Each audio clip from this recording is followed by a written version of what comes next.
Êxodo, capítulo 21. Leis a respeito dos escravos. Deus ordenou a Moisés que desse aos israelitas estas leis. Se você comprar um escravo israelita, ele deverá trabalhar 6 anos para você.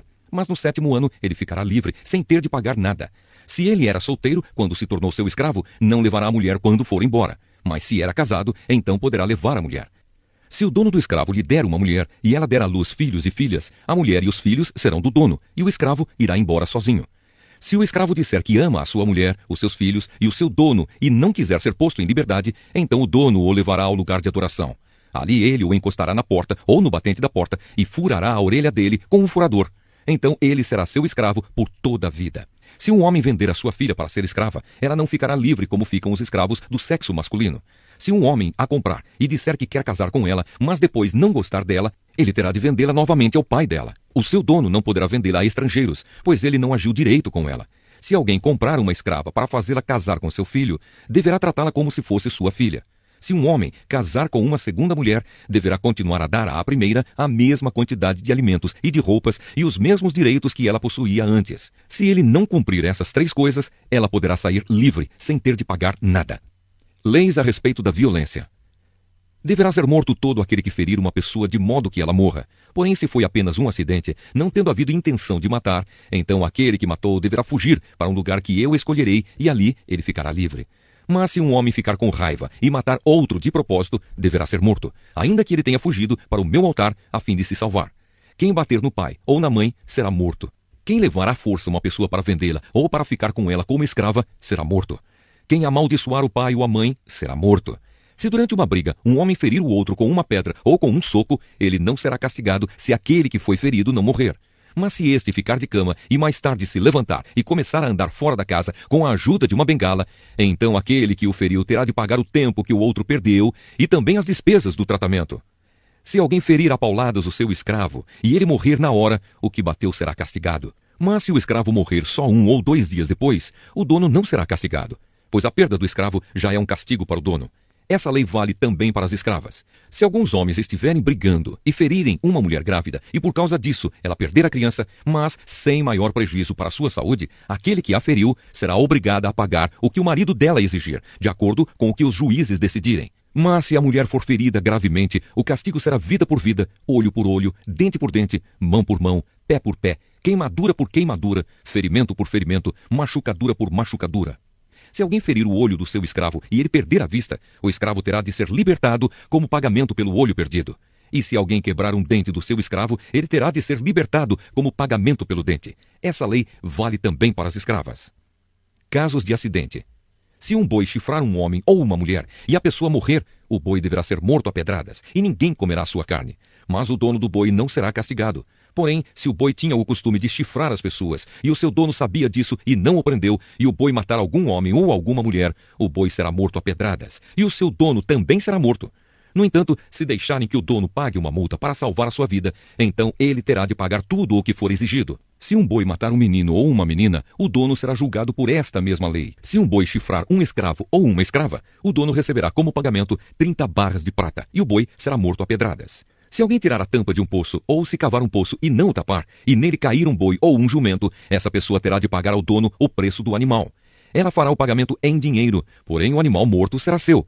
Se o boi de um homem ferir o boi de outro e o boi que foi ferido morrer, o boi vivo será vendido e o dinheiro será repartido entre os 2 homens. E o boi morto será dividido também entre os 2. Porém, se o boi já era conhecido como boi chifrador e o seu dono não o prendeu, ele dará ao outro homem um boi vivo, mas o boi morto será seu. O Evangelho de Lucas, capítulo 24. A ressurreição de Jesus. No domingo bem cedo as mulheres foram ao túmulo levando os perfumes que haviam preparado. Elas viram que a pedra tinha sido tirada da entrada do túmulo. Porém, quando entraram, não acharam o corpo do Senhor Jesus e não sabiam o que pensar. De repente apareceram diante delas 2 homens vestidos com roupas muito brilhantes. E elas ficaram com medo e se ajoelharam e encostaram o rosto no chão. Então os homens disseram a elas: "Por que é que vocês estão procurando entre os mortos quem está vivo? Ele não está aqui, mas foi ressuscitado. Lembrem que, quando estava na Galileia, ele disse a vocês: o Filho do Homem precisa ser entregue aos pecadores, precisa ser crucificado e precisa ressuscitar no 3º dia." Então as mulheres lembraram das palavras dele, e quando voltaram do túmulo, contaram tudo isso aos 11 apóstolos e a todos os outros. Essas mulheres eram Maria Madalena, Joana e Maria, mãe de Tiago. Estas e as outras mulheres que foram com elas contaram tudo isso aos apóstolos. Mas eles acharam que o que aquelas mulheres estavam dizendo era tolice e não acreditaram. Porém, Pedro se levantou e correu para o túmulo, abaixou-se para olhar e viu somente os lençóis de linho e nada mais. Aí voltou para casa, admirado com o que havia acontecido. No caminho de Emaús. Naquele mesmo dia, 2 dos seguidores de Jesus estavam indo para um povoado chamado Emaús, que fica a mais ou menos 10 quilômetros de Jerusalém. Eles estavam conversando a respeito de tudo o que havia acontecido. Enquanto conversavam e discutiam, o próprio Jesus chegou perto e começou a caminhar com eles, mas alguma coisa não deixou que eles o reconhecessem. Então Jesus perguntou: "O que é que vocês estão conversando pelo caminho?" Eles pararam com um jeito triste e um deles, chamado Cleopas, disse: "Será que você é o único morador de Jerusalém que não sabe o que aconteceu lá nestes últimos dias?" "O que foi?" perguntou ele. Eles responderam: "O que aconteceu com Jesus de Nazaré. Esse homem era profeta, e para Deus e para todo o povo ele era poderoso em atos e palavras. Os chefes dos sacerdotes e os nossos líderes o entregaram para ser condenado à morte e o crucificaram. E a nossa esperança era que fosse ele quem iria libertar o povo de Israel. Porém, já faz 3 dias que tudo isso aconteceu. Algumas mulheres do nosso grupo nos deixaram espantados, pois foram de madrugada ao túmulo e não encontraram o corpo dele. Voltaram dizendo que viram anjos e que estes afirmaram que ele está vivo. Alguns do nosso grupo foram ao túmulo e viram que realmente aconteceu o que as mulheres disseram, mas não viram Jesus." Então Jesus lhes disse: "Como vocês demoram a entender e a crer em tudo o que os profetas disseram? Pois era preciso que o Messias sofresse e assim recebesse de Deus toda a glória." E começou a explicar todas as passagens das Escrituras Sagradas que falavam dele, iniciando com os livros de Moisés e os escritos de todos os profetas. Quando chegaram perto do povoado para onde iam, Jesus fez como quem ia para mais longe. Mas eles insistiram com ele para que ficasse, dizendo: "Fique conosco, porque já é tarde e a noite vem chegando." Então Jesus entrou para ficar com os 2. Sentou-se à mesa com eles, pegou o pão e deu graças a Deus. Depois partiu o pão e deu a eles. Aí os olhos deles foram abertos e eles reconheceram Jesus, mas ele desapareceu. Então eles disseram um para o outro: "Não parecia que o nosso coração queimava dentro do peito quando ele nos falava na estrada e nos explicava as Escrituras Sagradas?" Eles se levantaram logo e voltaram para Jerusalém, onde encontraram os 11 apóstolos reunidos com outros seguidores de Jesus. E os apóstolos diziam: "De fato, o Senhor foi ressuscitado e foi visto por Simão." Então os 2 contaram o que havia acontecido na estrada e como tinham reconhecido o Senhor quando ele havia partido o pão. Jesus aparece aos discípulos. Enquanto estavam contando isso, Jesus apareceu de repente no meio deles e disse: "Que a paz esteja com vocês." Eles ficaram assustados e com muito medo e pensaram que estavam vendo um fantasma. Mas ele disse: "Por que vocês estão assustados? Por que há tantas dúvidas na cabeça de vocês? Olhem para as minhas mãos e para os meus pés e vejam que sou eu mesmo. Toquem em mim e vocês vão crer, pois um fantasma não tem carne nem ossos, como vocês estão vendo que eu tenho." Jesus disse isso e mostrou as suas mãos e os seus pés. Eles ainda não acreditavam, pois estavam muito alegres e admirados. Então ele perguntou: "Vocês têm aqui alguma coisa para comer?"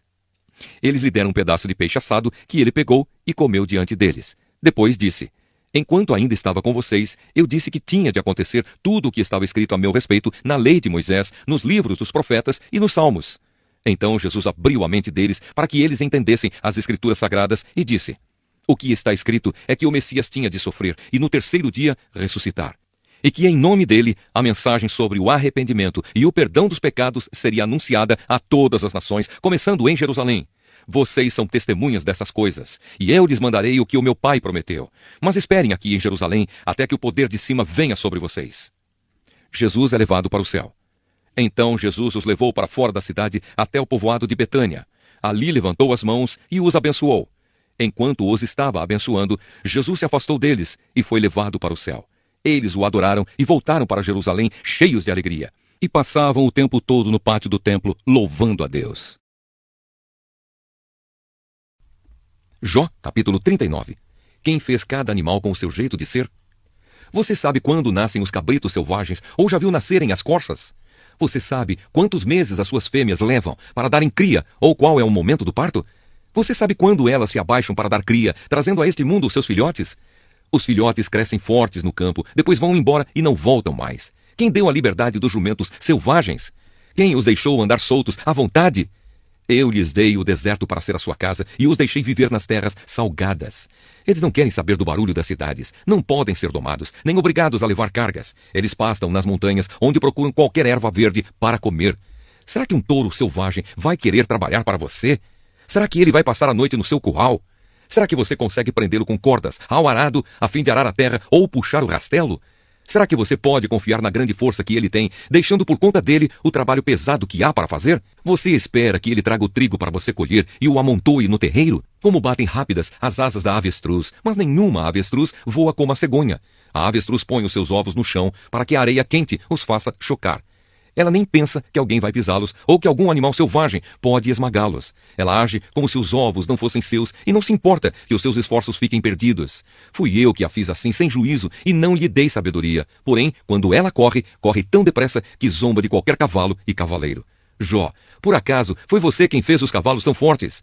Foi você quem enfeitou o pescoço deles com a crina? É você quem os faz pular como gafanhotos e assustar as pessoas com os seus rinchos? Impacientes, eles cavalcam o chão com as patas e correm para a batalha com todas as suas forças. Eles não têm medo, nada os assusta, e a espada não os faz recuar. Por cima deles, as flechas assobiam, e as lanças e os dardos brilham. Tremendo de impaciência, eles saem galopando, e quando a corneta soa, não podem parar quietos. Eles respondem com rinchos aos toques das cornetas. De longe sentem o cheiro da batalha e ouvem a gritaria e as ordens de comando. É você quem ensina o gavião a voar e a abrir as asas no seu voo para o sul? Será que a águia espera que você dê ordem, a fim de que ela faça o seu ninho lá no alto? Ela mora nas pedras mais altas, e no alto das rochas constrói o seu ninho seguro. Dali enxerga o animal que ela vai atacar. Os seus olhos o avistam de longe. Onde há um animal morto, aí se ajuntam as águias e os filhotes chupam o sangue. Segunda carta aos Coríntios, capítulo 9. Ofertas para os cristãos da Judéia. A respeito do auxílio que vocês estão mandando ao povo de Deus na Judéia, de fato, não tenho nada que escrever a vocês. Sei que estão querendo ajudar e por isso eu os tenho elogiado para os irmãos da província da Macedônia. Eu disse que vocês, os irmãos que moram na província da Acaia, já estavam dispostos a ajudar desde o ano passado. A maioria deles ficou muito animada com a boa vontade de vocês. Agora estou enviando estes irmãos para que não fique sem valor o elogio que fiz a respeito de vocês sobre esse assunto. Mas, como eu disse, vocês estarão prontos para ajudar. Porém, se alguns irmãos da Macedônia forem comigo e não os encontrarem preparados, isso vai ser uma vergonha para nós, que tivemos tanta confiança em vocês. E sem falar na vergonha que vocês mesmos vão sentir. Por isso achei que era preciso pedir aos irmãos que fossem antes de mim para preparar a oferta que vocês prometeram. E assim, quando eu chegar aí, ela já estará pronta e todos ficarão sabendo que vocês deram ofertas porque quiseram e não porque foram obrigados. Lembrem disto, quem planta pouco, colhe pouco. Quem planta muito, colhe muito. Que cada um dê a sua oferta conforme resolveu no seu coração, não com tristeza nem por obrigação, pois Deus ama quem dá com alegria. E Deus pode dar muito mais do que vocês precisam para que vocês tenham sempre tudo o que necessitam. E ainda mais do que o necessário para fazerem todo tipo de boas obras, como dizem as Escrituras Sagradas. Ele dá generosamente aos pobres e a sua bondade dura para sempre. E Deus, que dá a semente para semear e o pão para comer, também dará a vocês todas as sementes que vocês precisam. Ele fará com que elas cresçam e deem uma grande colheita, como resultado da generosidade de vocês. Ele fará com que vocês sejam sempre ricos, para que possam dar com generosidade. E assim muitos agradecerão a Deus a oferta que vocês estão mandando por meio de nós. Porque isso que vocês fazem não somente ajuda o povo de Deus, que está necessitado, mas também faz com que eles façam muitas orações de gratidão a Deus. Eles darão glória a Deus, pois esse serviço que vocês estão prestando mostra a eles como vocês são dedicados ao Evangelho de Cristo, que vocês aceitam e seguem. E eles também darão glória a Deus pela oferta generosa que vocês estão dando a eles e a todos os outros. E eles orarão com muito carinho por vocês, por causa do imenso amor que Deus tem mostrado a vocês. Agradecemos a Deus o presente que Ele nos dá, um presente que palavras não podem descrever.